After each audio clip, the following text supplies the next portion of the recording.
Alright, what's up guys? Some of you guys have been asking me to do first impressions videos. I don't generally like doing them because lots of other people do them, and also I like to test the characters before I give my impressions usually. But since you asked, I'll do it this one time. So today we're going to talk about Adventure Raz and Blood Moon Haste. And I'm not going to go into whether I think you should pull for them or not, but I will tell you whether I'm going to pull for them or not. In the case of Raz, obviously there's no pulling, everyone has him, but I'll start right off the bat and say I do intend to level him up. So let's go over Adventure Raz. First of all, they made the skill look way better. This is an awesome looking S3.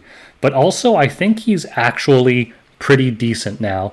Everyone ragged on Raz because he's supposed to be this godly savior of the planet and he was a total scrub. But now I think he's a pretty competitive hero. Now everyone knows that he's a knight. Let's look at his skill tree. I'm just going to play this video and pause throughout. So his old skill 3, Sword of the Air, blue monkey tits, it was terrible. But the new one, it strongly attacks all enemies with a sword storm. It recovers his health, and it increases the defense of all allies for 2 turns. To me, increased defense is an underrated buff. It's one of the strongest buffs in the game, in my opinion. Everyone knows how annoying it is to kill a team with Crow on it when he puts that buff up. And now you have another F2P option that gives increased defense to the entire team.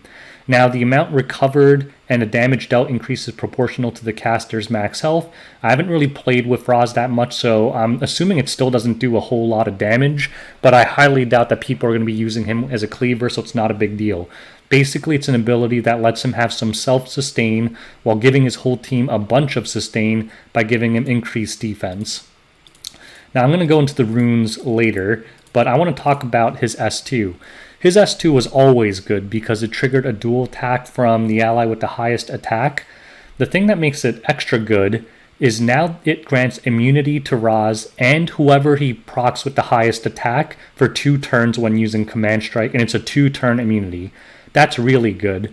And he also has a 60% chance to decrease defense of the target for 1 turn when using Command Strike. Now that's amazing. Now, the only real bad part about it is that it's 60%. That's really not that high. I mean, it's more than half, but it still means a lot of times when you need it, it won't work. But let's say you have something like a Raz and a Luna, and they're the only 2 ones alive. If this procs, it means that Raz is going to defense break the target and immediately proc a huge S1 from Luna. And remember, Command Strike is not like Lilias. It always triggers it from the ally with the highest attack. So this gives Raz a lot of one-shot potential. And the other thing you're going to see it used with is you can theoretically use it with like a Vildred to make some kind of like cleave team, because Raz will defense break the target sometimes, trigger a dual attack from the ally with the highest attack, and if they're really strong, they can wipe him out. His S1, I don't know where it is, but his S1 also changed, I believe. I haven't used Raz in a long time, but I'm pretty sure it never used to dispel buffs. Now there's a 75% chance to dispel 1 buff, so it's a lot like Tywin. So this is also a very strong S1 now. It also has a chance to increase his combat readiness. It's really 100% if you get the runes. And let's talk about the runes. The runes are actually really good. The one main thing that's bad about Raz is that he's really slow. I think his base speed is like 95 or something, so even with these runes, he'll get to like 101, 105. I don't remember his exact speed, so he's a pretty slow knight. But I think as a defensive knight, he's actually pretty strong now with the defense buff and the ability to still do damage with his Command Strike. To me, he's a lot like Lilias, except instead of having a team-wide cleanse, he has a team-wide defense buff. But the way you use him is going to be very similar to Lilias, I think. Lilias is like a utility knight that also has some offensive capability because she's also proccing dual attacks. Raz is very similar, in my personal opinion, because he aids the team's survivability by giving everyone defense buff, healing himself, blah, blah, blah. But with his Command Strike, he also gives your team some kind of burst capability. And now his utilities is he can dispel buffs, whereas Lilias can provoke instead.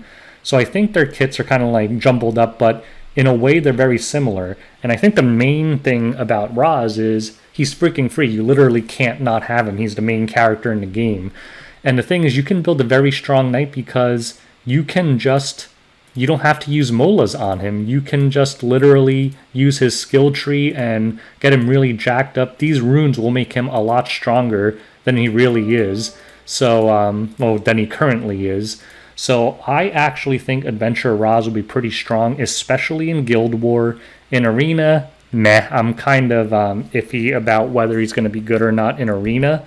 But in Guild Wars, I think he's a solid option, and I'm definitely going to be building and experimenting with him. So make sure you like and sub if you want to see my video on Adventurer Raz in the future. I'll do an actual detailed review. Now let's talk about Blood Moon Haste. Now, I know a lot of you guys are excited about him.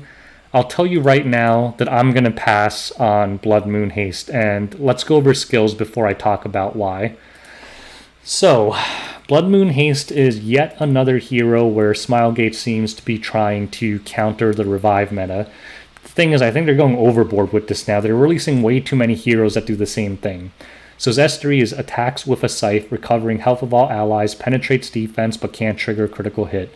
Damage dealt and amount recovered increases proportion of caster's max health. Decreases damage suffered by allies by 10%. So let me tell you what I think about this skill. Number one, Blood Moon Haste is a Soul Weaver, so he's a healer. This penetrates defense thing but cannot trigger a critical hit thing. This is kind of weird to me because this can be very good or very bad depending on the multipliers. My assumption is as a Soul Weaver, this is not going to hit very hard no matter what. So that, to me, this is basically a useless ability. Like, it penetrates defense, but unless the multipliers are so high that basically with a health build he's still hitting really hard, I don't really see the point of this skill. But again, I could be completely wrong. If this thing ends up hitting for like 30,000 for some reason, obviously it's going to be really good. But my guess is this is not going to hit particularly hard unless you build him specifically to make this move hit hard, in which case he'll be pretty useless in my opinion. The second part about this is decreased damage suffered by allies by 10% when the skill is available.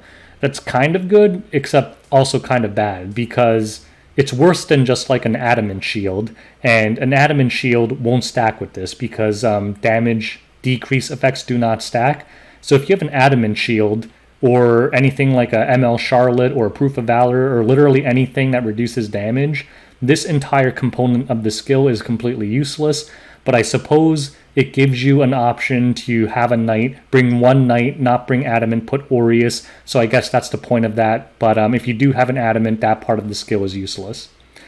Now, his S2 is when an enemy is revived, grants all allies a barrier and immunity for 1 turn and resets the cooldown of Moonslash. Okay, so this is another skill. It kind of reminds me of Roana. It's a skill that's really good if they have a revive, completely useless if they don't. I'm not a big fan of these Roana type heroes where it's kind of like a rock, paper, scissors hero where against certain heroes they're really annoying and imba, and against everyone else they're garbage. I know that's how Smilegate's going. They're making a bunch of heroes that counter specific things and suck against everything else. I generally don't like those heroes.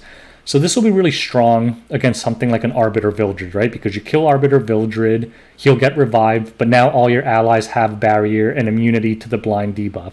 The thing is, they keep unleashing more and more Arbiter counters. Like, at this point of the game, if you can't kill Arbiter Vildred, you suck anyway. Like, we don't need any more Arbiter Vildred counters. The people already know how to deal with him. How many more options for Arbiter Vildred do you need? And if you are going to give us options to deal with Arbiter Vildred, don't make them ML5s. You know, like, the average player who's still struggling with Arbiter Vildred is struggling because they don't have any ML5s to begin with. That's why you gave them stuff like Lilibet. We don't need any more impossible to get heroes meant to counter a single impossible to get hero. So, I mean, this is really strong against revive heroes, but the thing is, it's not even that good at, like, let's say your Verso made Chloe. It still doesn't do anything until you actually kill them. If you don't end up killing one of them and having them revive, it still does nothing. So I don't know how I feel about this move. I think it's very tailored to counter Arbiter Vildred, and again, I'm sick of Smilegate releasing more and more heroes to counter Arbiter Vildred. And I personally hate Arbiter Vildred. I don't have him, and he annoys the bejesus out of me. I still don't want to see any more heroes released that are solely built to make Arbiter Vildred suck. Now, his S1, just a basic move. It dispels one buff. The thing is, as far as I can tell, it's not a percent chance. It's just guaranteed to dispel a buff, obviously, unless it gets resisted. And his soul burn is only 10 souls and ignores effect resistance. This is actually a really solid S1. I like it. But the thing is, he's a soul weaver. Now, he can have some interesting artifacts, because if depending on how hard the multipliers are as S1 and S3 are, he might actually not be bad, because he can use Rod of Amaryllis because he's a soul weaver, right? He can use Wondrous Potion, he can use all of these things. So if he's using Rod, his S1 will actually heal for a lot. And if he's doing a lot of damage at the same time, that's actually pretty decent. This Moon Slash thing, I have no idea why it doesn't trigger a critical hit, but let's look at something like Gunther. Gunther can get up to like 9,000 attack, and guess what? He still hits like a wet noodle. Like he'll normal attack you for like 12k or something, but that's nowhere close to the hardest hitters in the game when they have like 350 crit damage. Generally, the things that can't crit don't hit very hard. So unless Blood Moon Haste is like an anomaly and he white hits you for like 25,000, this move is just not going to do that much damage, and he's not going to be able to use it very often against any team that doesn't have a revive. So again, I think Blood Moon Haste is going to be like a hero that's really strong against revive heroes, but against everything else, he's average. He's a lot like Roana. Like if they don't have a revive, I mean, basically he's going to use this move that can't crit and probably doesn't do that much damage, and then he's going to spam his S1 over and over. That's not a very scary hero in my eyes. If they do have a revive, against Arbiter Vildred, this is going to be really strong. But against something like a Ruel, I don't think they're going to care that much. Like if a Ruel revives someone, by the time she gets a revive off, yeah, you're going to give all your allies a barrier and immunity.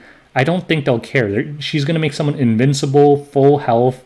I think that's better than giving... Basically, this is the same effect as having like FCC for a turn. So, I don't know. I'm definitely passing on Blood Moon Haste. Now, one thing I will say is, if the hero is underwhelming, they do end up being well, not always, but a lot of times they end up being buffed and becoming extremely strong. So if you're a whale or if you have a lot of mystics, it's not always a bad idea to pull, because what happens is they might not be great now, but later on they might be really strong.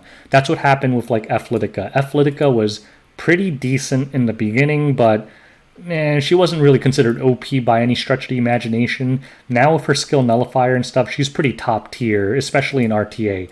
A lot of times she's a first ban now in high-end RTA.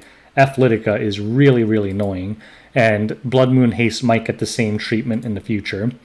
But anyways, if you don't care specifically about Haste, like if he's not one of your favorite heroes, I'm personally passing. I don't care what you guys do, but I don't think that his kit is really that great against anything except revive heroes.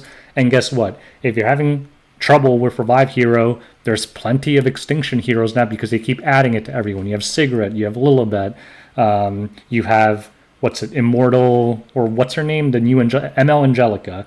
Like they keep adding extinction events to everyone's spez. So I don't think you really need more heroes in the game to deal with the revive meta. But if you're really struggling with Ruel, Maid, Chloe, Arbiter Vildred, maybe this will help you out.